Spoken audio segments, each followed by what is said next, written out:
Hey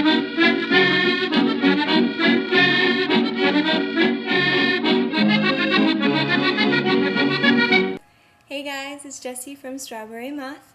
I'm an avid online shopper and I know some of you are too. To buy vintage online, it's really important to know your own measurements, and I'm going to show you how. So first off, you're going to need a tape measure. You can get these at any sewing store, Joann's, or a pharmacy. And you're also going to need yourself. I like to measure myself in a slip or some sort of tight-fitting clothing. That way I know I'm getting the most accurate measurements possible. So the three measurements you're going to need are your bust, your waist, and your hips. Most online stores, this is the three measurements that are the most important. And I'm going to show you how to do this. So let's start with your bust.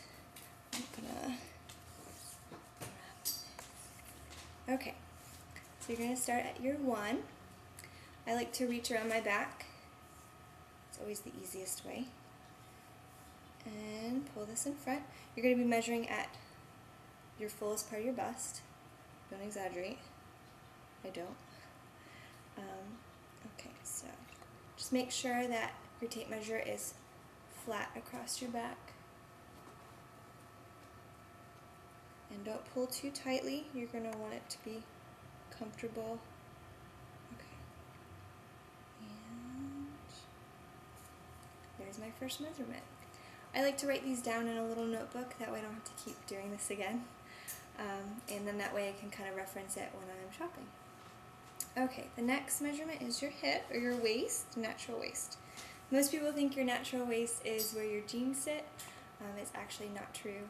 Your natural waist is the smallest part of your waist. So usually if you can kind of just feel up your sides and find that smallest part, usually right under your ribs and right above your belly button.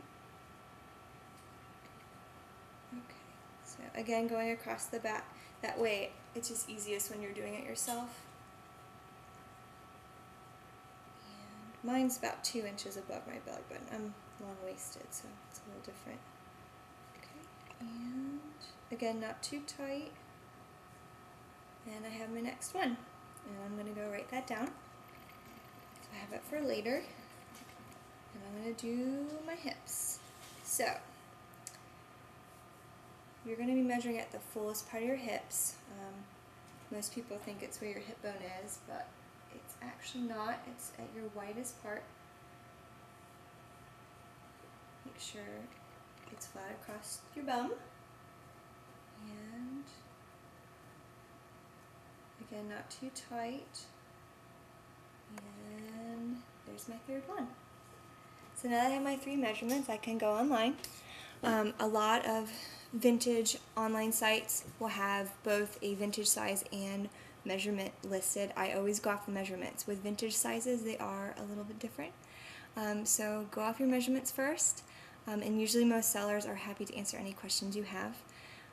And there you go. I hope that was helpful. And please visit me at my blog. It's strawberrymoth.blogspot.com, and I will see you there. Thanks guys, and happy shopping. Bye.